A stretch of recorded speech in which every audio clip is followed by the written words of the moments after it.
Tēnā koutou, tēnā koutou, tēnā koutou katoa. Welcome back to another Vernon User Group panel.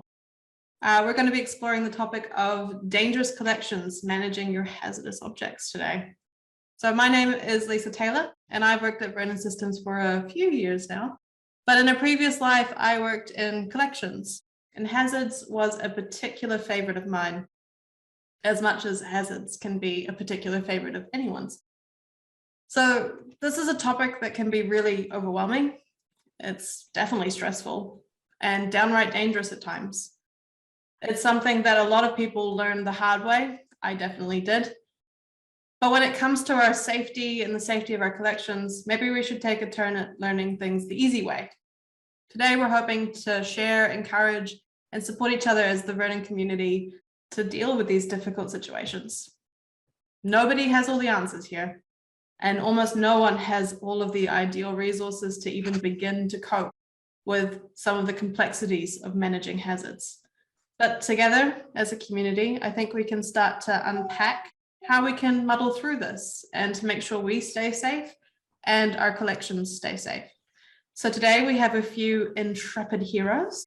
We've got Jessica Aitken from the New Zealand Police Museum. We've got Claire Freeman from the Royal New Zealand Navy Museum. We've got Robyn Entwistle from MOTAT, Museum of Transport and Technology. And I've just lost Tessie, which just seems about right for a Zoom meeting, doesn't it? And we've got Tessie from the University of Melbourne Medical History Museum and Henry Forman Atkinson Dental Museum.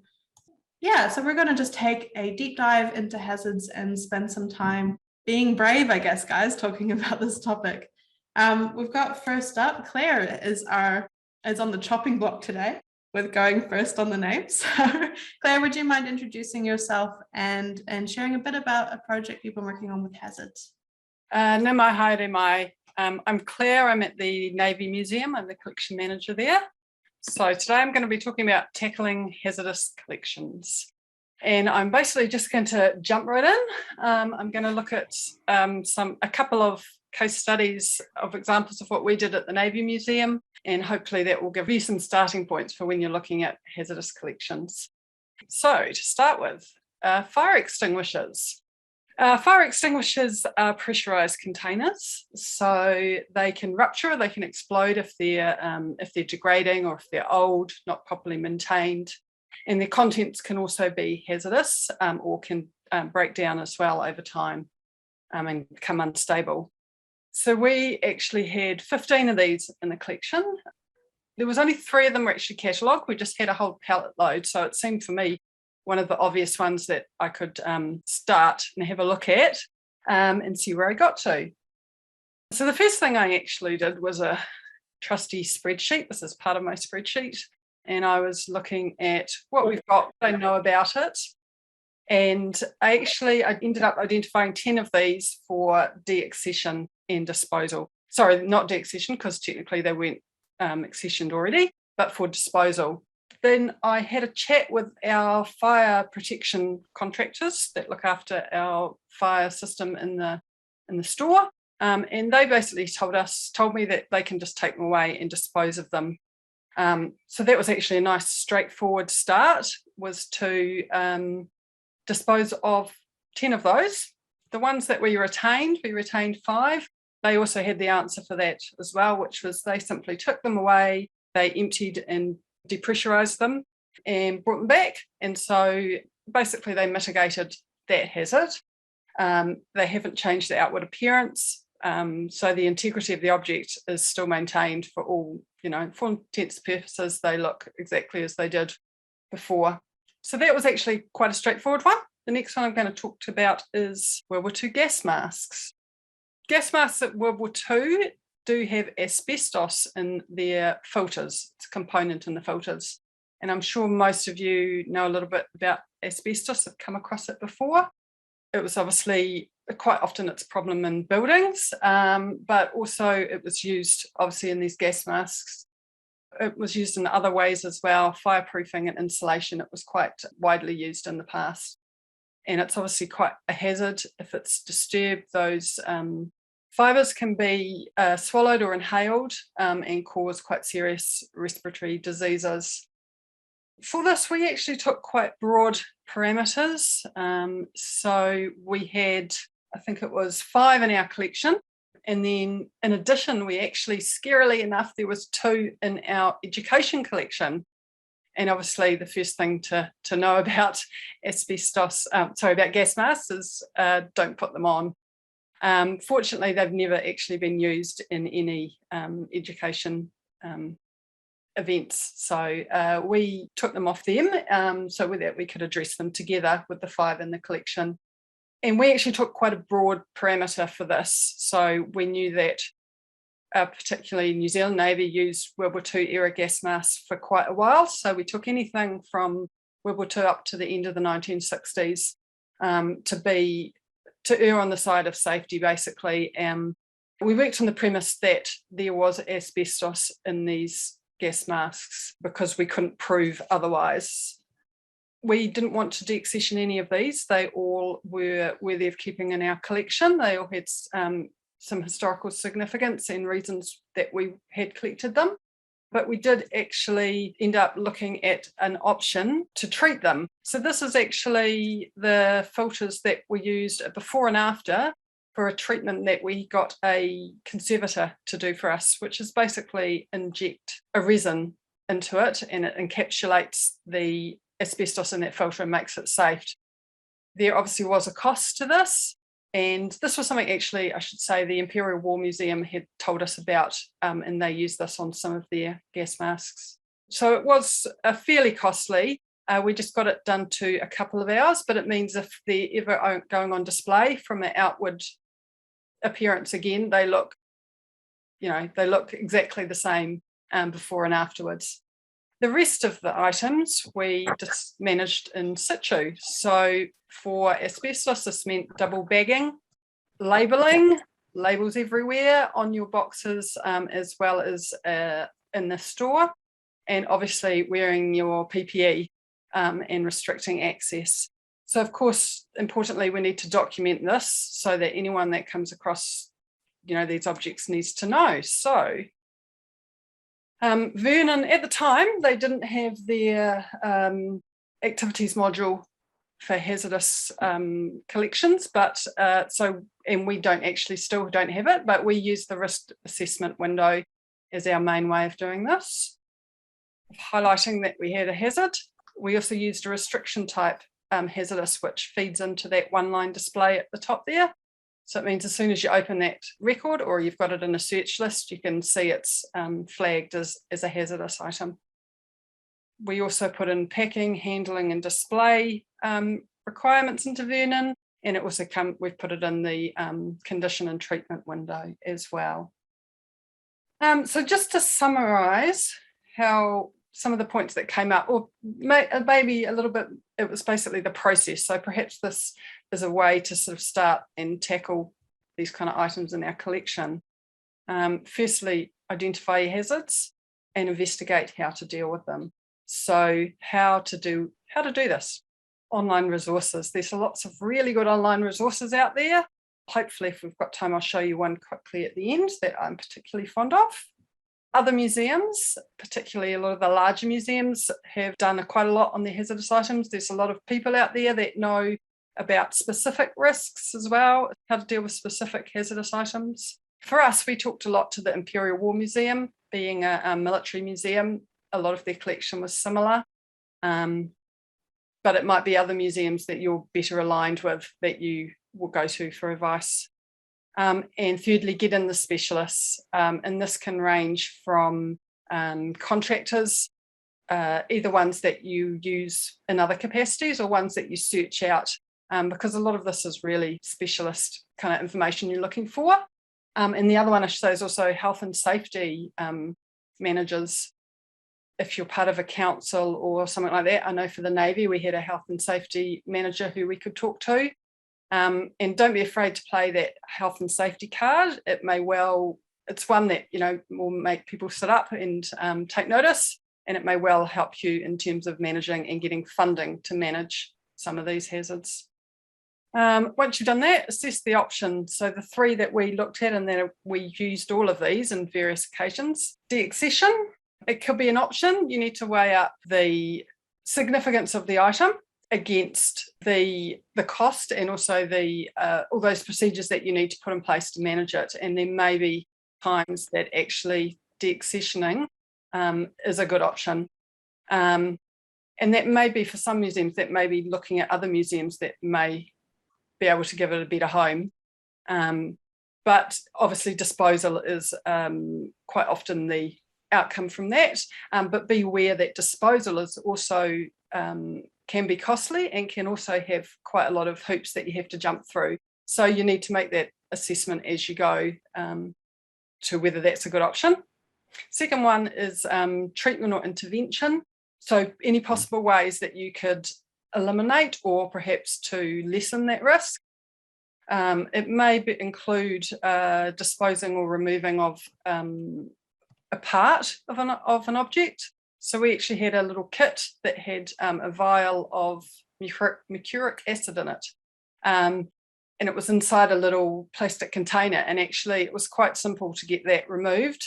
And again, it didn't really change the integrity of the object. So that was an example of that. And then the third one is obviously retention, which is probably going to be the main one that you're going to do. So you're going to have to start managing those risks.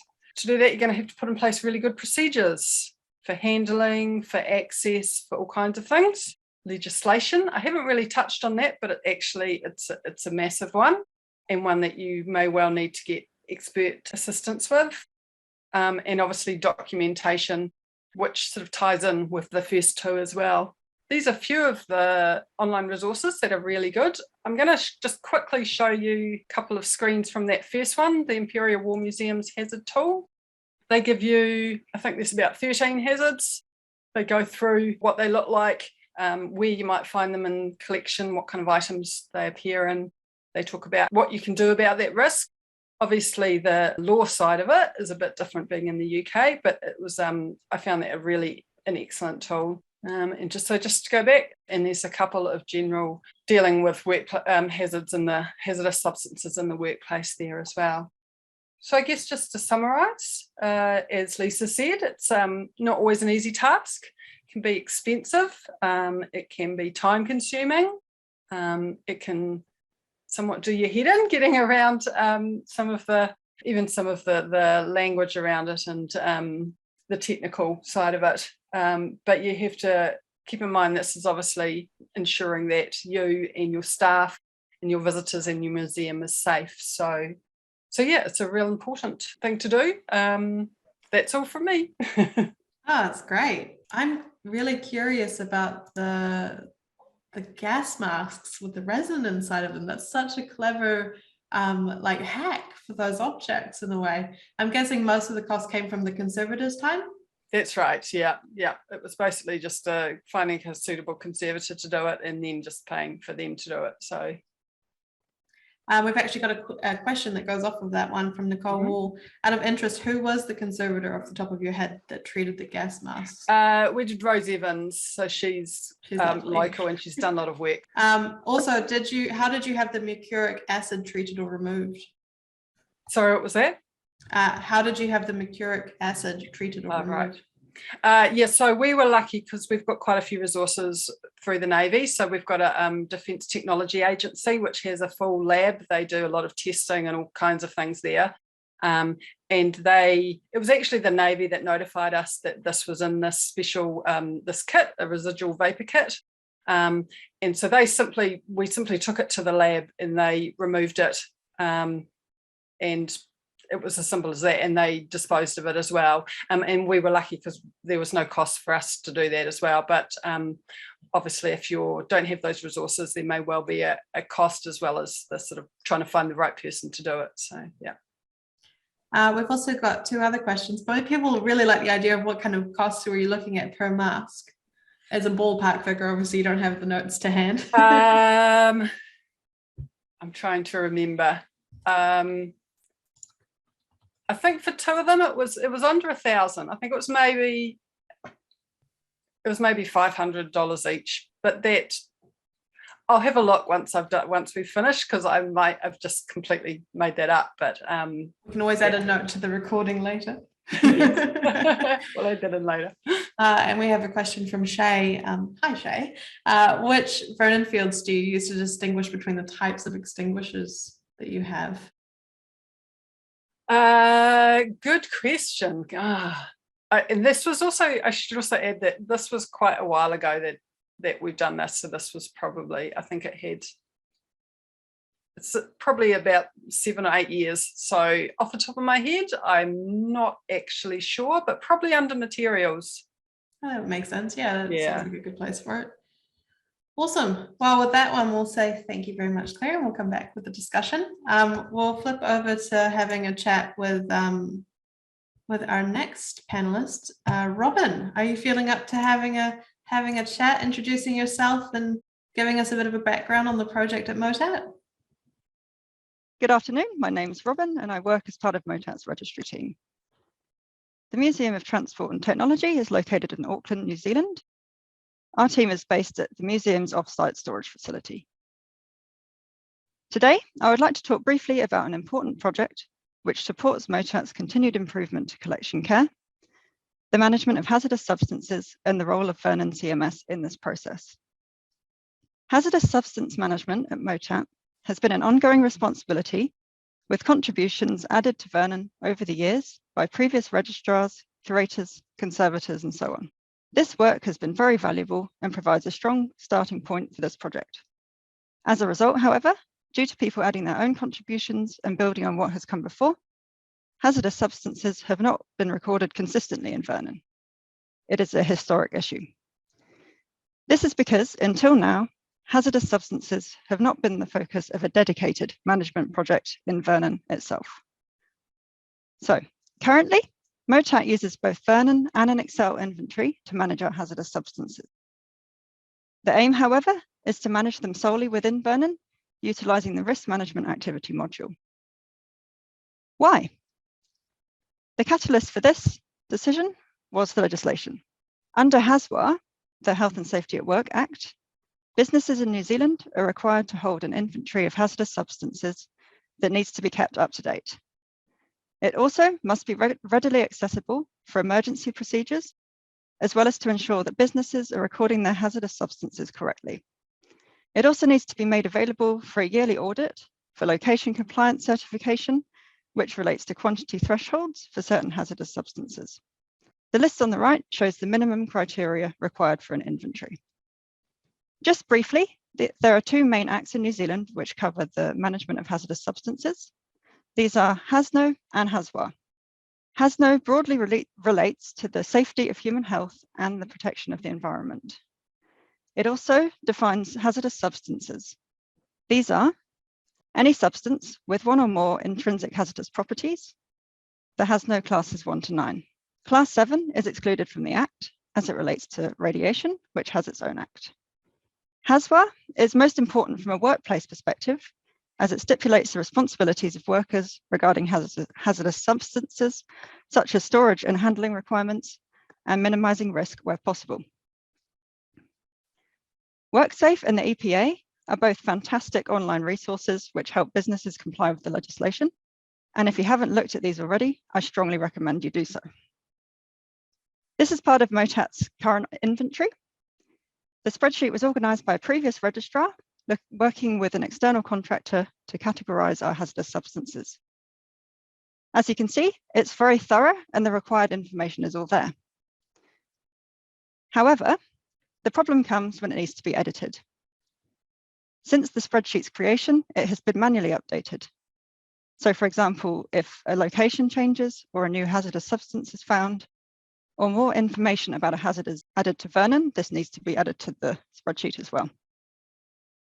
So, as the spreadsheet is separate from Vernon, it requires a lot of time to update changes. There is also a margin of error when transferring data from Vernon. This is how hazards are currently recorded in Vernon. So, as you can see, we've got the object window open, and there's the one-line display, which indicates that the item is hazardous, and it's in a hazardous packing unit. This is all clear and straightforward. However, the risk assessment tab is where it gets a little confusing. The information is all there, and you can see that the hazard type is mercury, and it's under HAZNO classes 6, 8, and 9. There are several lines here, and it's not easy to read. You may be led to believe that there are multiple hazard substances in this object, when there's in fact only one. This brings us to the first change that we're making. To remove confusion, there will be only one line per hazard, in this case, mercury. It will also be moved down to hazard as an object, this down here. So at the moment, all hazardous items are currently categorized under risk to object. These will be separated out. Objects with an inherent hazardous property will be moved to hazard in object, while risk to object will be used for external threats and risks to the collection. So for example, natural disasters, theft, pest damage, and so on. This is the risk and hazard type module as it currently stands. While it's quite an extensive list, there are a few issues with it. It has been added to by several Vernon users over time, with new hazard types created when required. The lack of having a consistent structure previously has led to a mixture of different systems with their own logic. One example of this inconsistency is if you select a hazard type, for example, mercury again, the fields are empty, there are no scope notes or descriptions, and there's also no procedural documentation on how to select the correct hazard type. Another issue is that the 9 HAZNO classes are currently located within this module. Under the new framework, these will be moved to the classification module, where they will be assigned to each specific hazard type. The data in this module can't be applied to the risk management activity in its current state. Therefore, a consistent hierarchical system needs to be built to translate all the relevant information needed for the inventory. Coming back to this slide again, this is where the HAZNO classification will feed into the risk hazard type. So this is the HAZNO classification system, which I have imported into Vernon using the classification module. It is structured using a hierarchy of class, subclass, and level of hazard, as you can see here. It also includes description, scope notes, incompatibilities with other classes, storage requirements, documentation, and so on. So how do we get there? The first phase is to build and standardize the background data. I've created the HAZNO classifications using the classification module. I am reorganizing and rebuilding the risk hazard type module using XML import. I have created several spreadsheets to manage this data, which involves separating the hazard type and risk type, creating a hierarchy, and building data for each individual hazard and risk. The next step will be to export, clean, and update the existing data, cross-referencing it against the inventory spreadsheet. The next step will be to import the data into the new framework, and also the use of procedural documentation, including scope notes and how to ensure that the 3 modules are used correctly and how to organize the data consistently. Finally, it will be the use of the risk management module. This is an example of how the new framework will operate. We take mercury again from the previous slide. Now it's been filled out with information. You can see the HAZNO classification in the top corner, and multiple hazards can be selected from this list to be attached to the record. Once the structure is in place, the result is much clearer, and the specific hazard type can be easily identified for each object. You can add a separate line for each hazard type. So for example, if this object had an additional hazard such as lead, this can also be added to the record here. Finally, this is the risk management activity. We will be using it primarily as a management tool for recording the inventory for HAZWA. It can also be used for separate inventories for substances covered by different legislation, such as radiation. It also can cover items considered hazardous from a museum perspective, but not legally enforced, such as spills, contamination, or sharp objects, for example. These are some of the advantages of managing hazardous goods solely within Vernon. Increased accuracy. The data for the inventory only needs to be entered once and is updated live. It is time-saving and no work is being repeated. All information regarding hazardous substances will be recorded in one place. There will be no need for the spreadsheet. Better organisation of data within a logical structure means that the data is clearer and more usable. It is more versatile, which makes it easier to audit and report on, and it can be used for multiple different requirements. It also allows for a better integration within Vernon, connecting it to other objects and modules in the database. While the Hazardous inventory is the main way that MOTAT will use this module, it has a lot of potential to be used in multiple different ways, including as a tool to analyse and screen the collection for additional potential hazards, measuring the quantity of specific hazardous substances for monitoring threshold levels, recording hazardous goods that require tracking, internal location auditing, for example, reviewing all of a specific hazard type, considering hazardous items for acquisition or deaccession. For example, can the hazardous component of the object be removed and the integrity of the object remain? And finally, it can also be used as a response to a specific event. So for example, a pest infestation or a natural disaster, the affected items can be recorded and their treatments added to the record. To conclude, once this management system is in place, it will be an asset which can be built upon that will only improve the more it is used in the years to come. Further research is on this slide here. So if anyone would like some of these links, I'm happy to send those through. Some of them are similar to Claire's from before. Thank you. Brilliant. I think I'm so impressed by the scale of work that you guys are going to be pulling off. It's I guess I have a question for you, and this is a lot of data migration. It's a lot of changes to policies and procedures and all the rest of that. Is this going to be part of your business as usual, or is this a separate project entirely? Well, considering there's only 4 people on our team, it makes things a little bit difficult. But yes, it's my primary BAU amongst everything else that we end up doing. So we've got lots of projects going on all the time. So I just fit it in where I can. Gosh, so all of those classifications are ones that come from the legislation currently? So the hazard classes 1 to 9, you mean? Yes. Yes, that's correct. Yes. So they are under the EPA. They define each of the hazardous types, which are also in line with the DHS, which is the global standards. So, yeah, all the information's on that website. Oh, gosh, quite a bit of body of work ahead of you.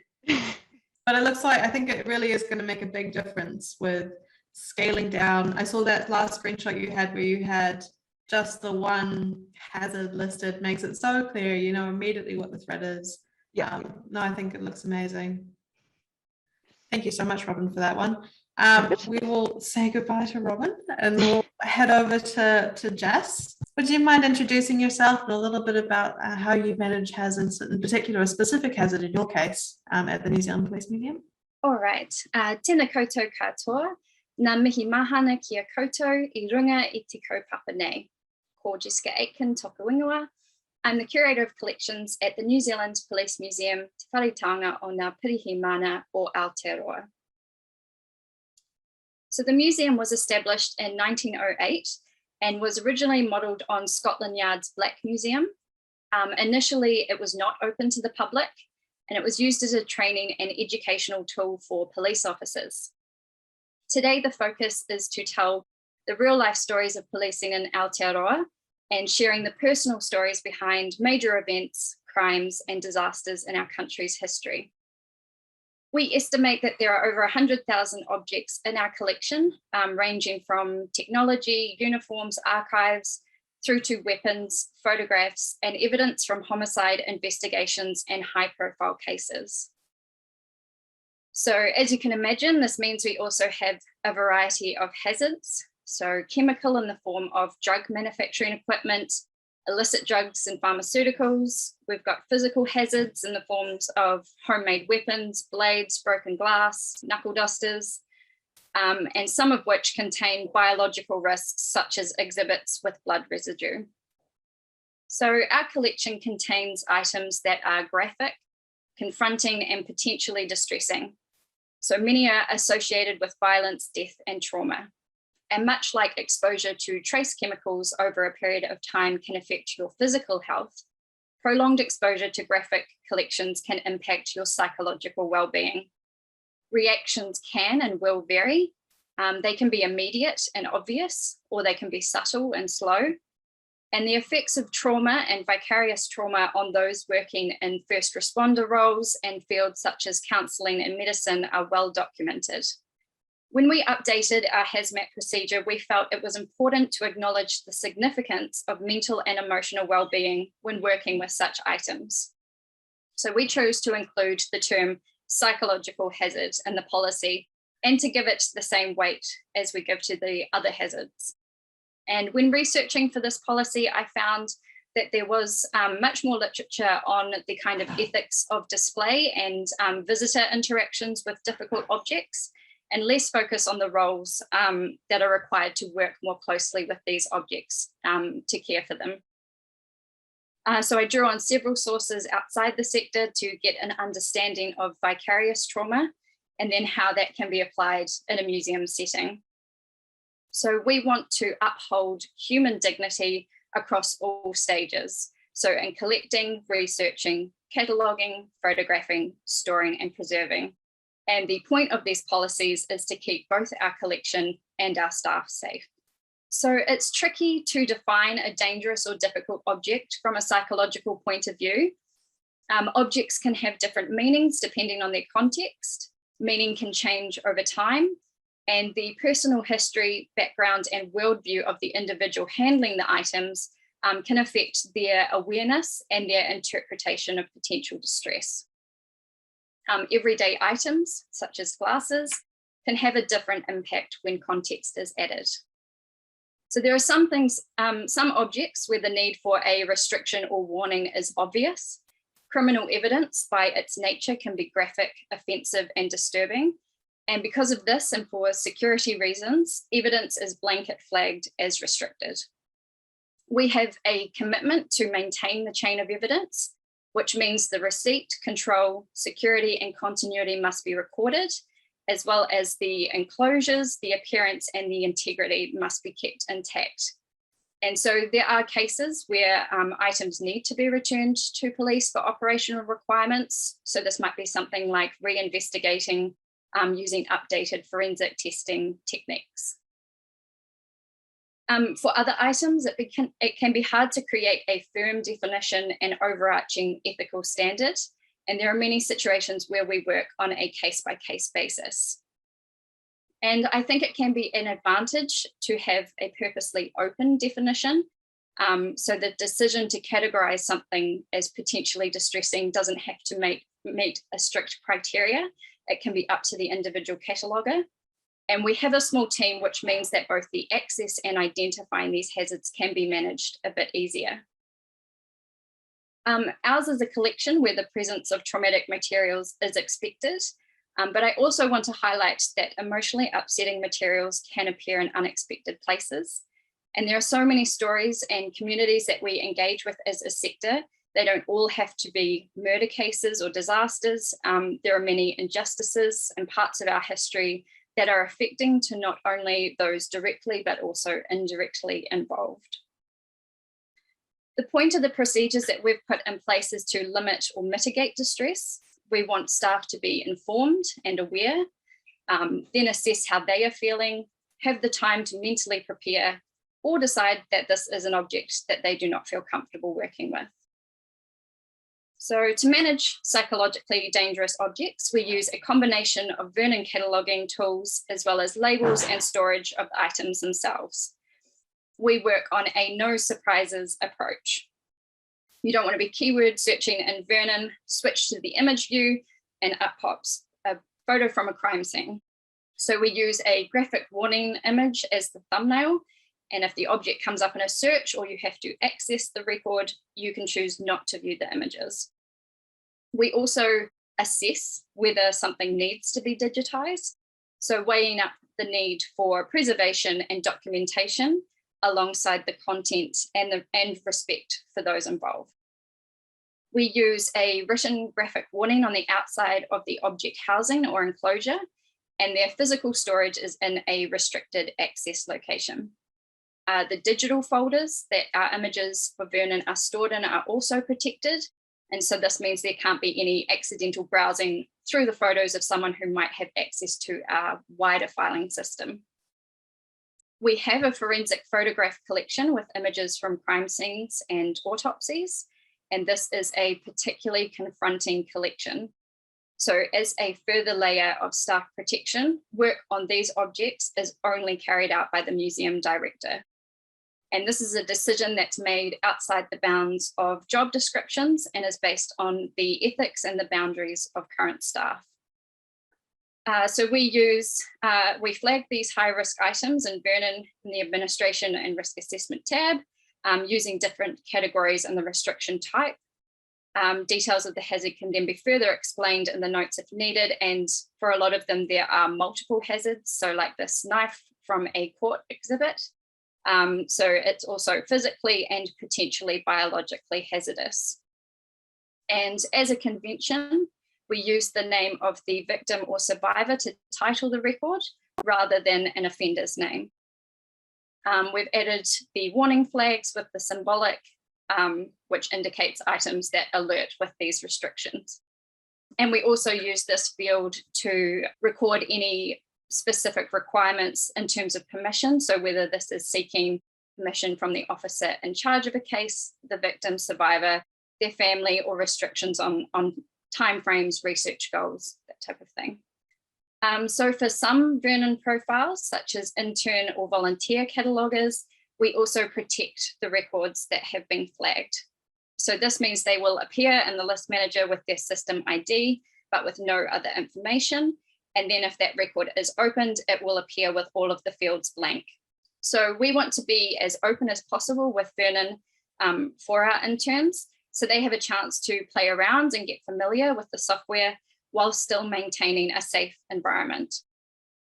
Projects are designed in a discussion with the intern and considering their own boundaries and areas of interest. And then all physical material is checked before they work on it. So like other hazards in the collection, this is a work in progress, and there are graphic hazards that may not have been identified and catalogued. Items will slip through the cracks, and so there is a risk that collection staff may be unwittingly exposed. And so in our policy, we outlined the basic steps for when this exposure happens, which includes immediately notifying the museum director, who will then move the items to their work schedule, establishing immediate impact, and then seeking support if needed. So staff have access to the wider services that are offered by police, including kaumatua, chaplain, and counselling services to support their cultural, spiritual, and mental wellbeing. Psychological hazards are present in most collections, and I would encourage you to think about what this type of material might look like in your own institution.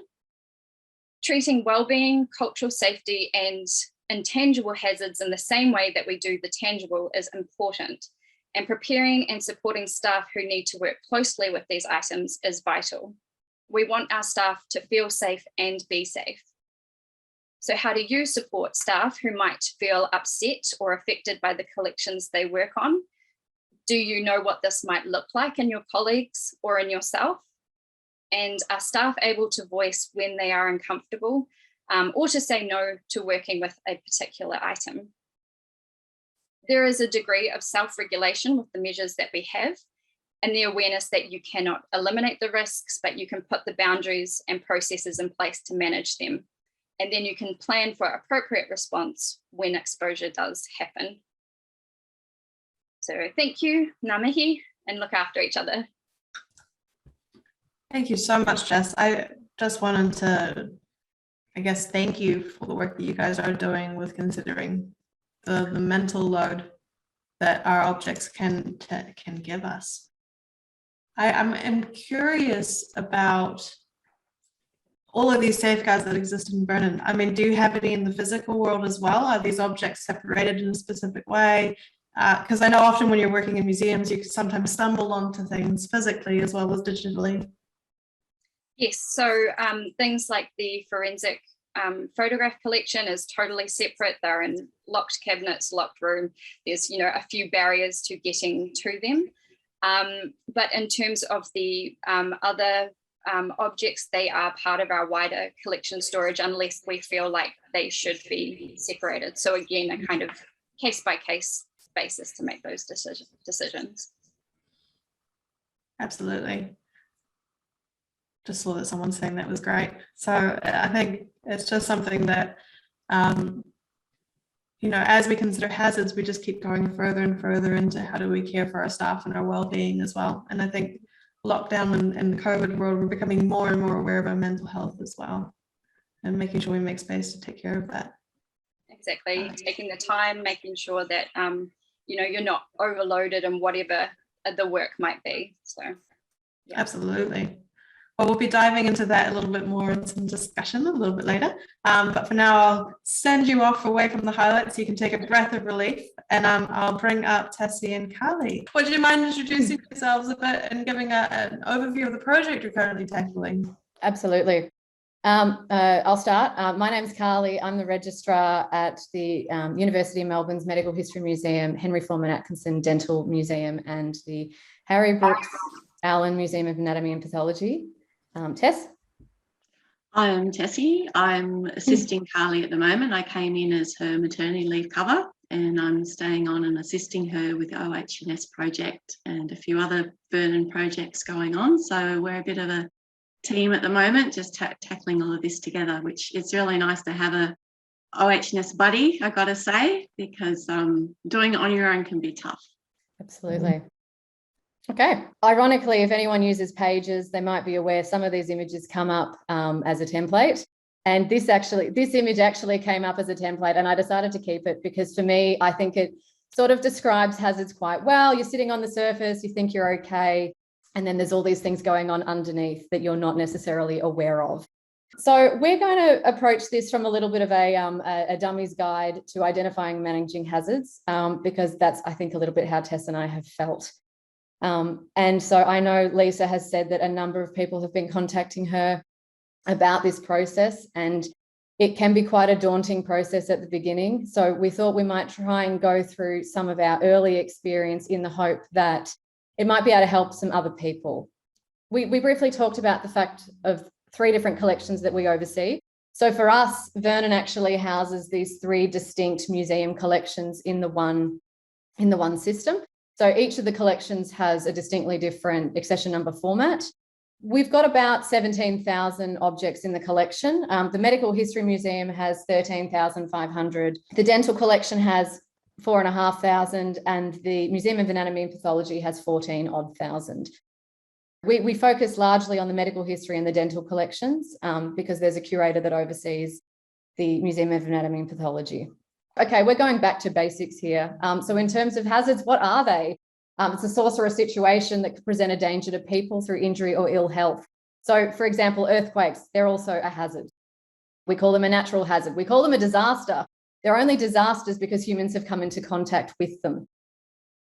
Risks, the chance that something might have a negative effect.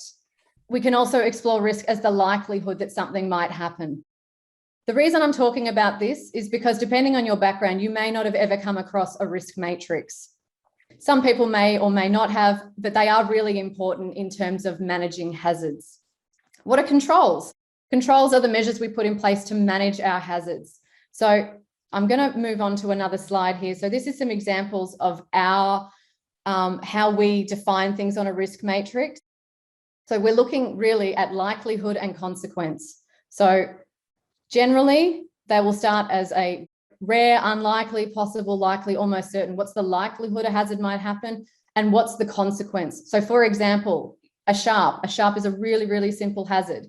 If someone was to have a puncture wound from a sharp, what's the likelihood it might happen? Depending on your collection, it could be quite likely depending on what is housed in your collection. So it might be medium. What's the consequence of that? You might get a puncture wound. So it might be only minor, but depending on our hazards, that consequence can go from insignificant to severe. So for example, when we're looking at things, explosive materials, for example, a chemical such as picric acid, the consequence can be severe because it's explosive. So while it might be unlikely that you might come across it, the consequence will be severe, and that will change how a risk is identified. So for most of us, when we're looking at hazards, we're trying to deal with things that are considered medium or moderate. Hopefully we're not dealing with things that are major or severe. Thought it was important, if you haven't seen one of these before, to sort of try and identify what it might mean. So this is, for example, this is a university risk matrix. There's other ones around. You can easily Google these and you can find them. We will return to this later. Another really important thing in terms of managing hazards is your hierarchy of controls. So anyone that's probably worked in exhibition installation might be aware of these. So it is an upside down pyramid, and we want people to think about it as an upside down pyramid, because this is where you want to be spending most of your time. You want to be trying to eliminate risk where possible. Obviously, with collections, disposing of objects is not necessarily feasible. So you might be looking at engineering, administrative, or personal protective equipment controls. So the reason, PPE is down the bottom because that's sort of considered your stopgap if you can't do anything else to manage your hazards. But isolating, I think, Jessica, you spoke about it perfectly before, having forensic photographs and actually isolating them into a different area so that people can't access them. And so for us, for the hazards that Tess and I are focused on, isolating is probably our most important approach to controlling hazards. Where to begin? I mean, what is the nature of your collection? And again, this is for dummies. So if you don't think you have any hazards, or if you're not sure, speak to conservators if you know of any, ones that may or may not have worked with your collection. And what is the nature of your collection? Because like I said before, hazards can be very obvious or they can be quite hidden. So for us, for our medical and dental collections, we're dealing with a lot of historic medicines that are from the 19th century. So for us, a lot of those are probably quite apparent. We're looking at chemicals in vessels.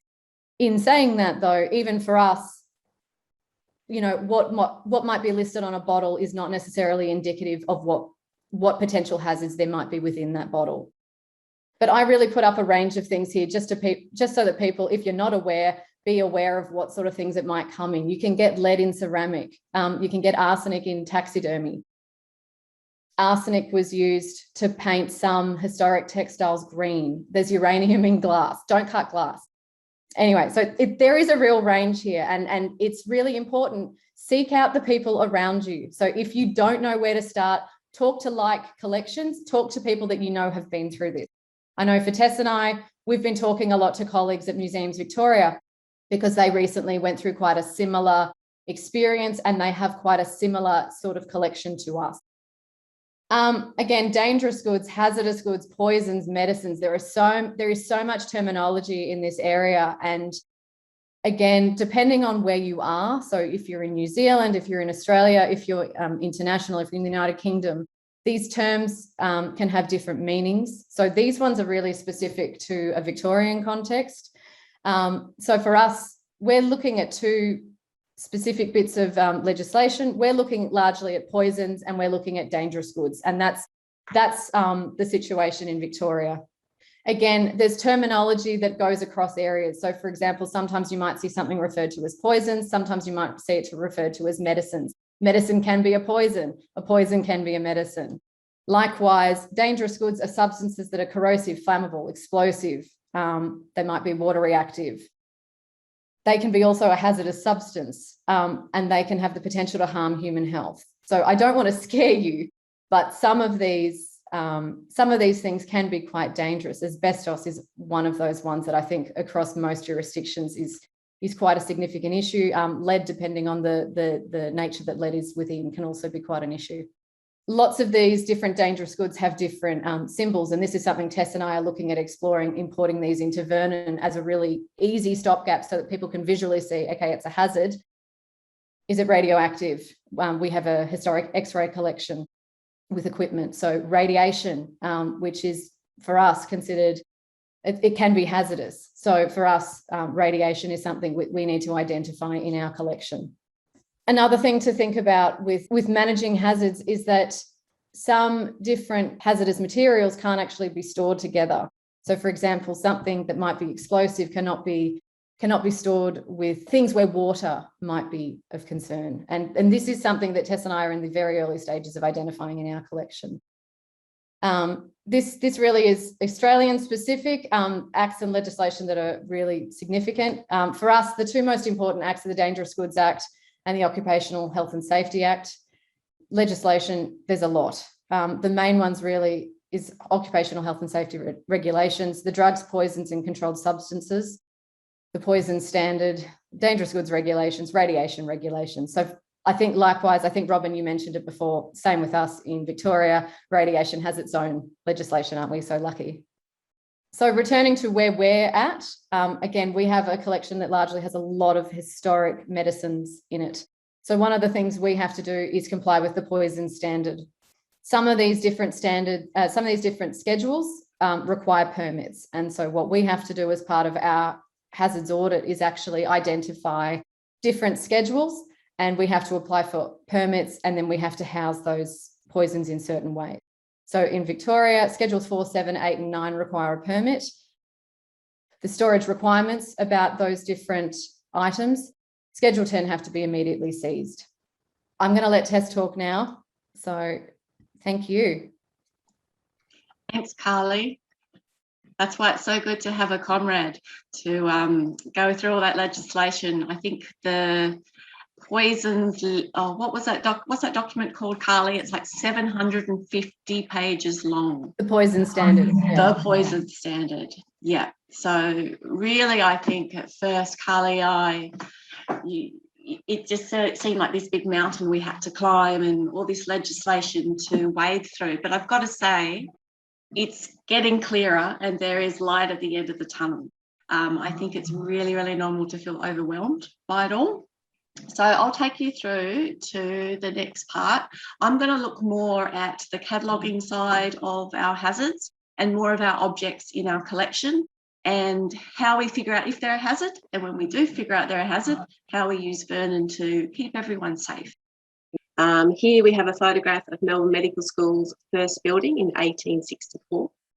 At this point, I'd like to do Welcome to Country. I'd like to acknowledge the Wurundjeri people of the Kulin Nation as the traditional owners of the land on which we work and create, and pay my respects to elders past, present and emerging.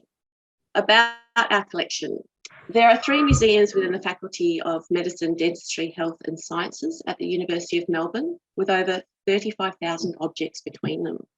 We have the Medical History Museum of 13,495 objects, Henry Forman Atkinson Dental Museum of 4,346 objects, and the Harry Brooks Allen Museum of Anatomy and Pathology with over 14,000.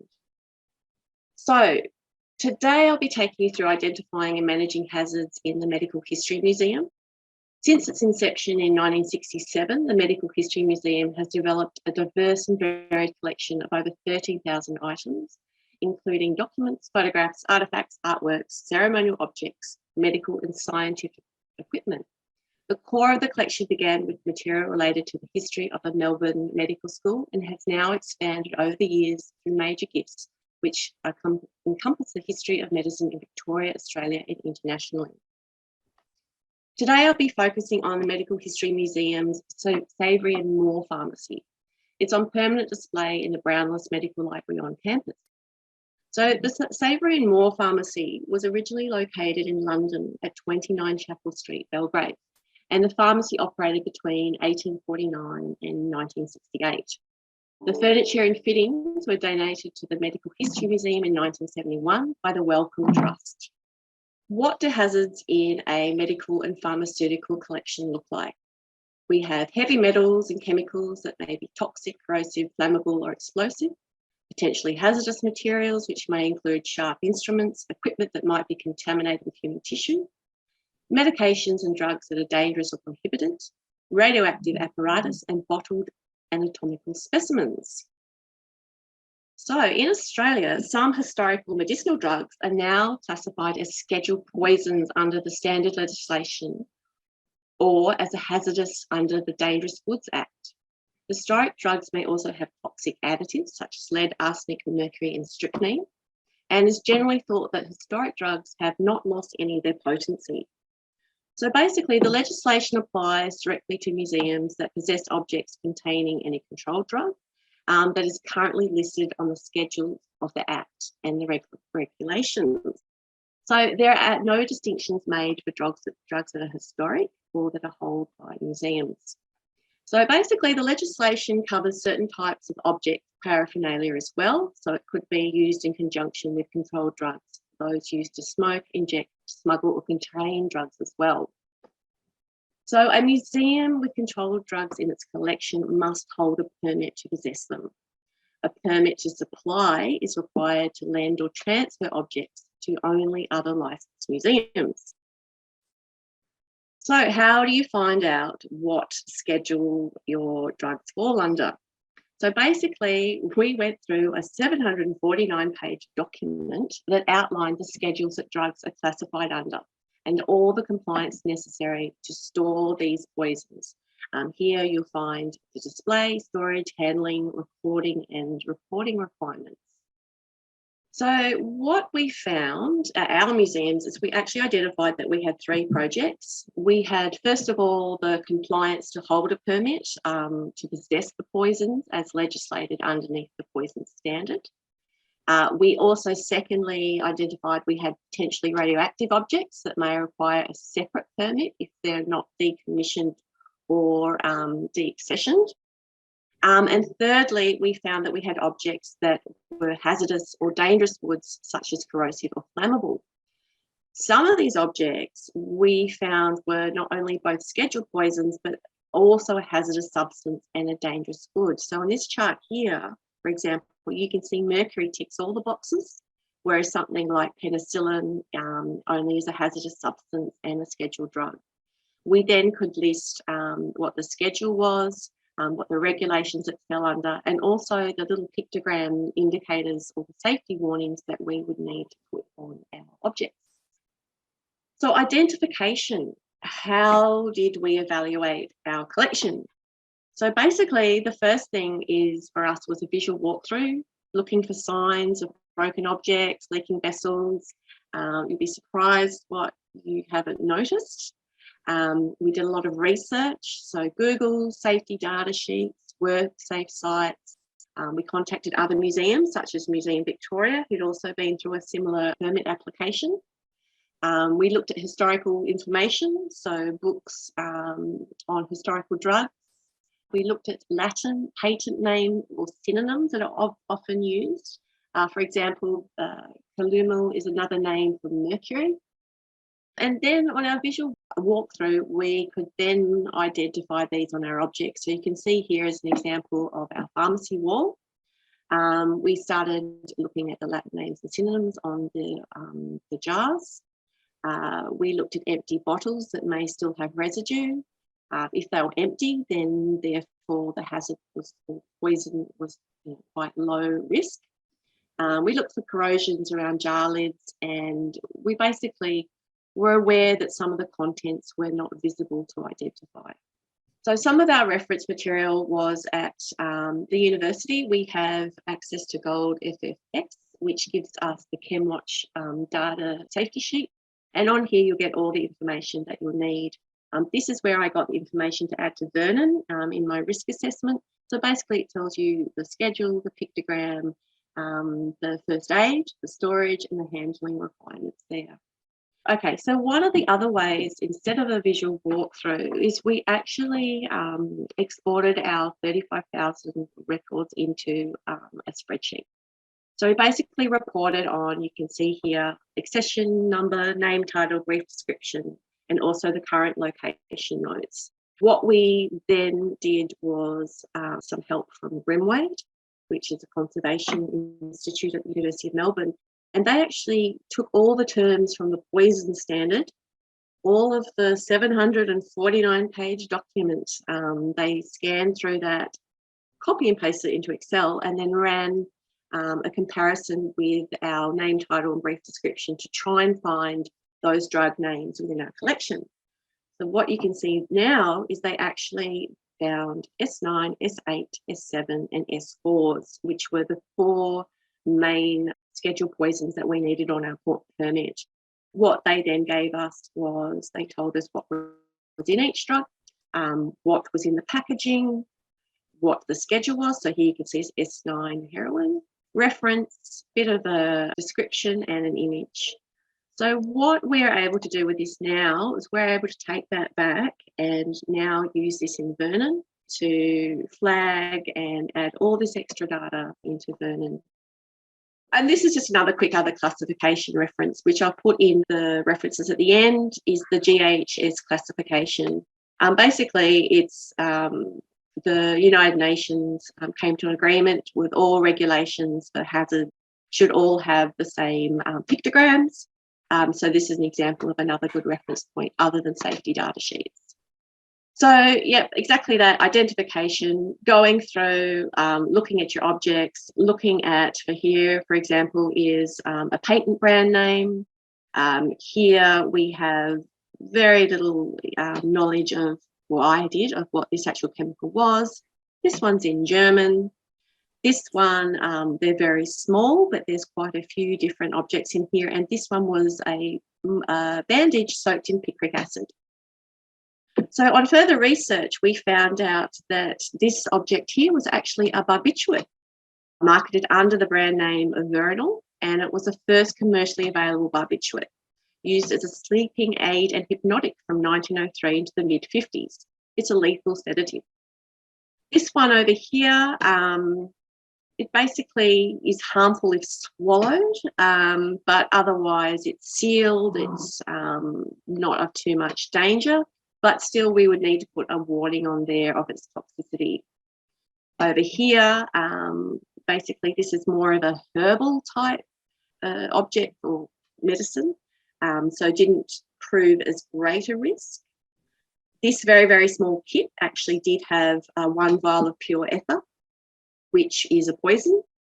And the last one isn't a scheduled drug, or poison, but it's actually a dangerous wood, being picric acid, as when the liquid evaporates, crystallizes, it becomes incredibly unstable and explosive.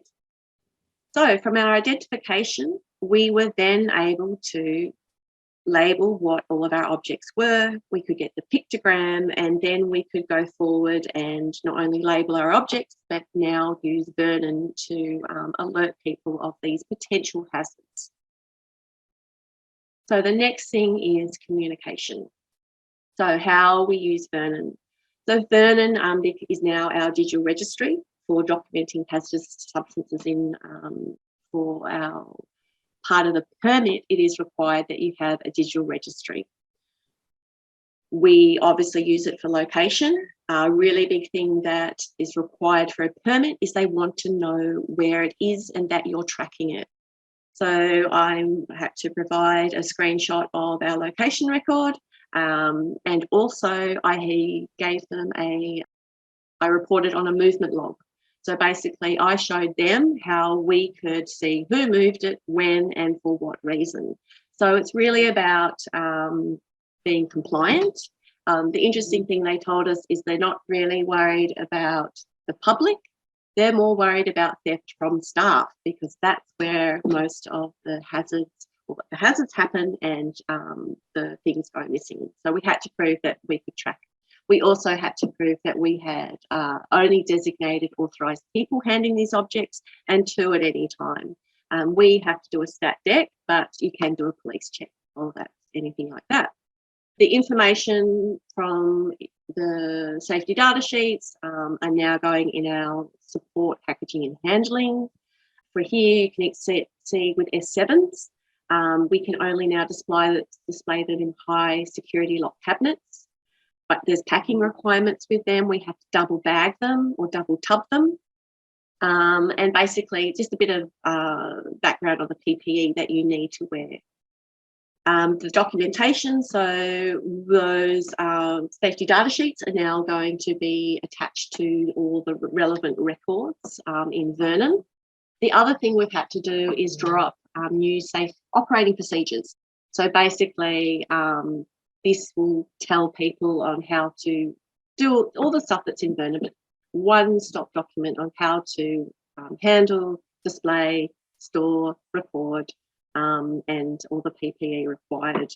The other thing we've had to do is rewrite our collection policy, in particular our accession and our de-accession policy, basically keeping in mind that any objects that we may take into the collection, we now need to run past our person in charge of our permit. If they are hazardous, we need to do a risk assessment. And also now, if we de-accession them, they have to be de-accessioned in the appropriate way for that chemical or hazard. There's also in there things about loans. So basically, we've decided not to loan anything that is a scheduled poison, just easier. Some museums do S4 pharmaceuticals and S7s, but I think just for us, it's just easier not to do inward or outward loans of these types of things. So basically, the other way that we're flagging and tagging is, rather than using the pictograms, we've just decided that our collection has so many multiple hazards and substances in a single item that we thought that the labelling of the pictograms might be problematic. So what we're going to do is actually develop a collection item labelling program that is linked to the collection registry. So Vernon will alert staff as your first point. And then the object, we probably are looking at something like a really simple, which is what Museum Victoria uses, is just a simple circle with an exclamation mark as an initial flag that this object on the object. And then there'll be more information when you look closer. So this will be used as the primary image to alert people when they go into Vernon. We'll be using the restriction type and general flag. So we're now going to be using known hazard and potential hazard. And we've used the symbolics here so they turn up the one-line description. So we've got a little skull, exclamation marks, hazard, and potential hazard. So that would be a hazard that hasn't yet been audited but needs further inspection. The other thing we're doing is using the risk hazard in object. We've decided to create hazards for each poison. It's just so much easier. So basically here you can see we've made the risk for arsenic hazard. If the object had arsenic and strychnine, then it would have a second line of strychnine hazard as well. One of the other good things is you can basically hover over this and it gives you the information there on the hazard. And then when you go into the record, the arsenic hazard, we list all the synonyms with the Latin names, the other known names. We've started using classification. Basically all the bells and whistles that we could think of, we're trying to fill in all those fields. Other thing is really using your materials. So basically we're creating a hierarchy of materials where we have all our Schedule 7 drugs, for example, and under that have arsenic as a hierarchy, and then we'll have under that all the other known terms of arsenic. So the other really great thing about your materials is using your scope notes. So if you hover over your materials and you press Shift F1, it'll bring up anything in your scope notes. So rather than having to jump in and out of the material record, it's a really great way to get that communication of the poisons. Finally, I think the biggest thing I've learned out of this whole process is to get educated, don't fear collection, engage with professionals. Like, we are collection managers, curators, registrars. We are not chemical experts. Don't panic. A management plan is about mitigating your risks. And at the end of the day, I think, our collections are there to be enjoyed.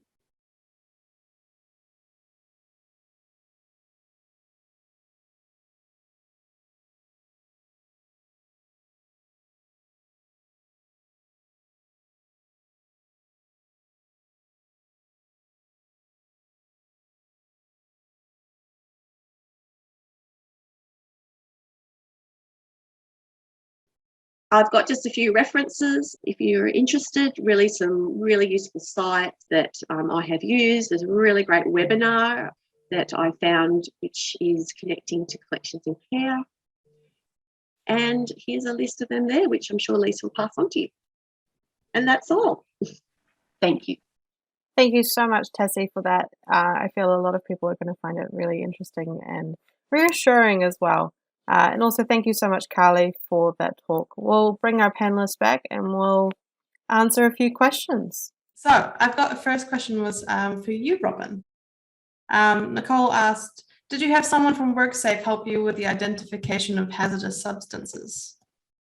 I thought about this. I can't quite think of the name of the external contractor, but we had someone who sort of works with them, but not directly. But once we had, when we had the audits that we've had coming through, we've been speaking to people from WorkSafe directly when we've been doing that. So they've been advising us whether our storage is up to scratch, and thankfully it was. So, yeah. Yay! That's always a hard one to hit. Jess, I had another question for you from Lucy Rose. First of all, she wanted to thank you so much for your talk because it just highlights the importance of mental hazards. They've previously worked at an institution where psychological trauma was very high risk with much of the collection, but didn't get a lot of support when this type of process was suggested. How do you deal with, or how could you deal with any stakeholders who dismiss this kind of hazard? Yeah, that's obviously, that's really difficult and disappointing to hear. I've been really lucky in that the measures that we've had in place, a lot of them have been in place for a long time, and it was really only recently that it was formalised within the hazmat procedure, but there was definitely an awareness and a consideration which has come from previous collection managers and from the director. I think being able to kind of perhaps piggyback off other things that are similar, so whether that is other processes to do with collection management, so with these hazards by calling it a psychological hazard, but also drawing on other sectors where the awareness of trauma and its effect are already well known and well documented, and being able to point to that and say, look, this is the same situation here. Yeah, I think there's often that need to reflect what's happening elsewhere that really lends you lends you credence. I guess I'm curious for you guys, there's this delicate balance, right, of protecting your staff, but also making sure you're fulfilling your role as kaitiaki, as guardians. How do you find navigating that line? Yeah, I think like for us, some of the things that you have to do as a collection manager, you do have to get quite up close with these items. So if you're looking at it from a psychological point of view, you do need to get in there and examine things and photograph things and that kind of thing. And so having enough space for you to be able to do that in a safe way means that you are able to then also give the best care. So if the situation, the environment is set, then that it kind of can end up going hand in hand.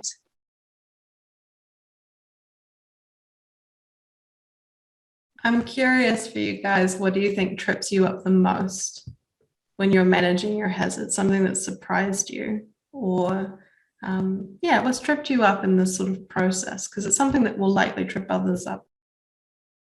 Could I speak briefly, Leisa? Yeah, please go for it. I think the notion that it's a single process, I think that's probably the thing, and I'm sure I'm speaking for everyone else in saying that it's a very cyclical and it's a circular process. So you might identify a hazard, you might identify a way to manage it, you might build that into your systems, and then you identify another one. And often that happens because you learn about the first one. And the idea, it's not a linear path. And I know our contacts at Museums Vic said the same thing to us. It's not a linear path. You do it, you find it, you manage it, and then you go back and you do it again. Yeah, definitely the same with us. I often find that if we identify a new hazard, then if you search the database, then often there's another one very similar to it or exactly the same. And that means that that just means that those records can all be updated at once, which is really, really useful. Claire, Jess, Tessie?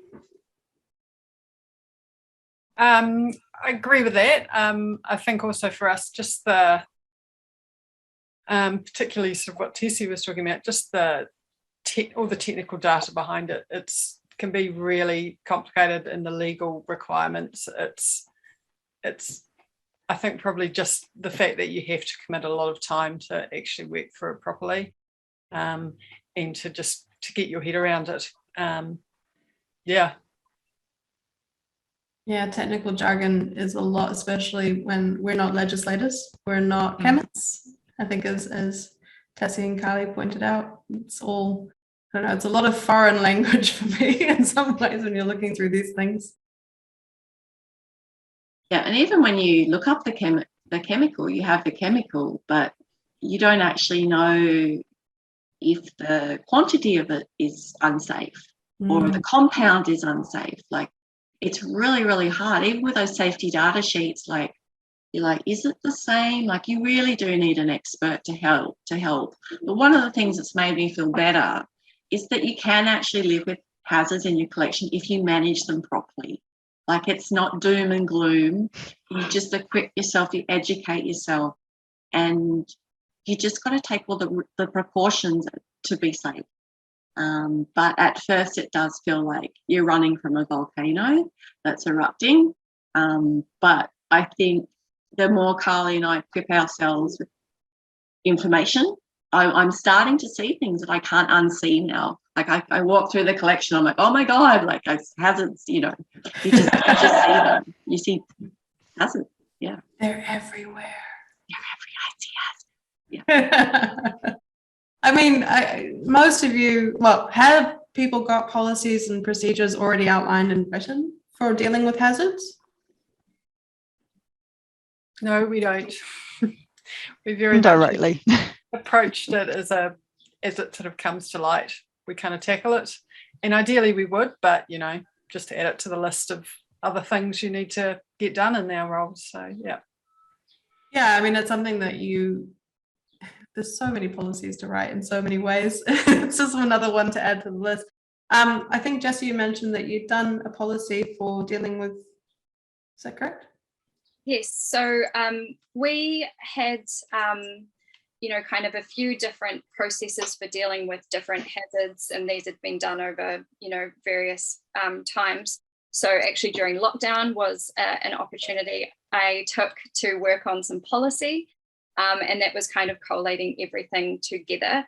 And so what we have is a kind of, I would say, a baseline policy that we can then, I would expect that it would then be added to as we work further and further through the process of exactly what, what documentation, what we need to add, what are the handling. So it is, it's kind of getting that base document and then going from there. Yeah. And I can see that some of you have put effort into trying to put some of those little guides into Vernon and the scope notes, or considering putting those in there. I guess when you're walking through and you're noticing these hazards, or they come up one by one, what do you think is the key thing that's helping you to keep on top of this? Because it can seem really overwhelming. Well, from MOTAT's perspective, at the moment, we don't have a specific dangerous goods, hazardous substances policy, but we do have a health and safety policy and a collection policy that will cover hazardous substances in some way. And it really helps to have a really onto it, so health and safety team as well. So they make sure that all the training behind the scenes is there for all staff, not just collections, but so everyone's aware of the hazards that could appear in the collection, which has been a great resource. Very handy to have. Yep.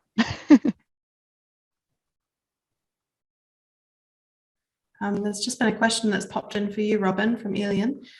You mentioned in your talk that you migrated specific hazard classification data into Vernon. Can you elaborate on this a little more?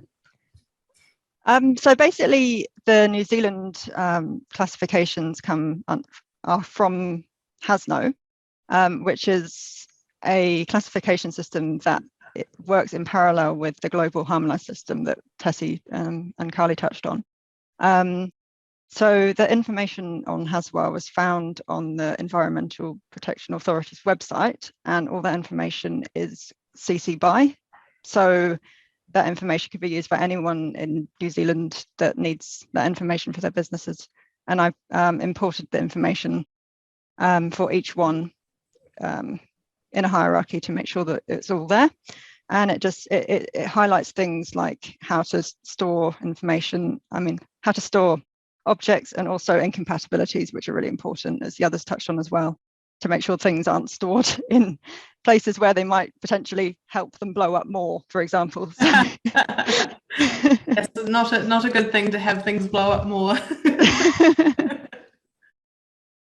Now, we've talked a lot today about managing hazards in Vernon. I'd be curious to hear a little bit of how you might manage hazards outside of Vernon. Does anyone not use Vernon to keep track of these things? It's okay, I won't tell Paul. Maybe just ignore him. Do you mean, like, is there like external documentation that we might link to Vernon? Yeah, so it could be that you're trying to track your hazards in a spreadsheet, like the simple level of managing it. Sometimes you don't have the time to dedicate to put it all into Vernon, or you might not have the latest version of Vernon, or there's a lot of information you guys are having to track. How are you trying to keep on top of it outside of Vernon? Well, I mean, I'm not sure what the situation in New Zealand is, but I know in Victoria, if you have any scheduled poisons or drugs that fall under the Poisons Act, you have to provide them with a digital register, and us telling them that we have it stored in Vernon is not enough.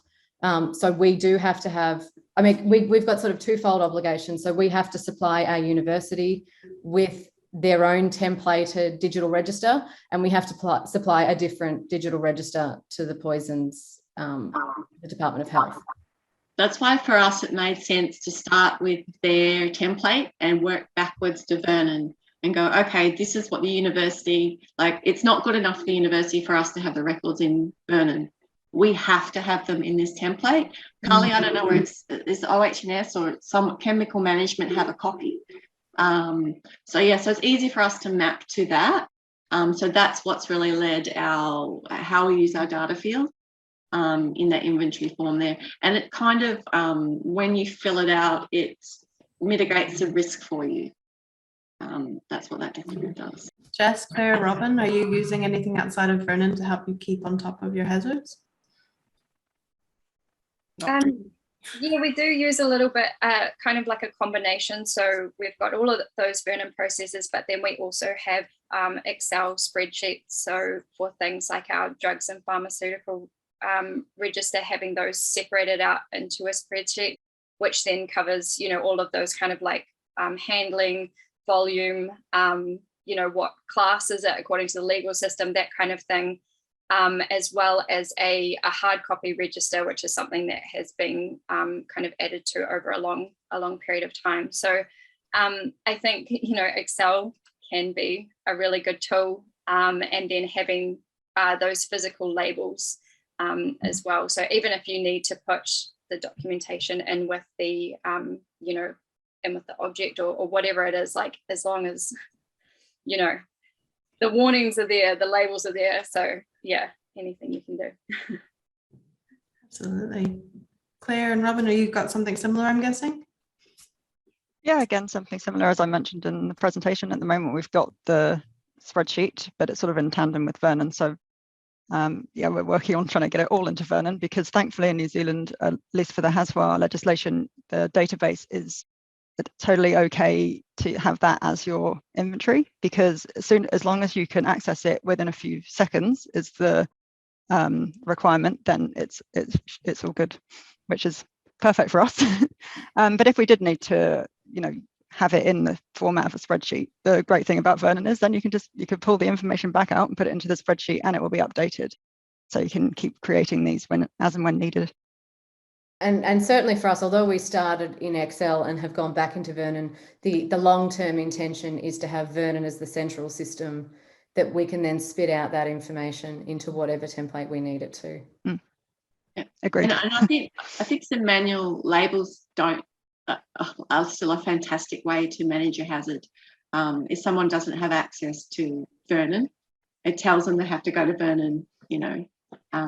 We haven't started that yet, but I think that's something that, yeah, once we get that going, we're still looking at where we're going to store these things and isolate these things. So we've still got a long way to go. But so yeah, getting all that information in Vernon is, thank God for bulk updates and replace, using it a lot. So that's good.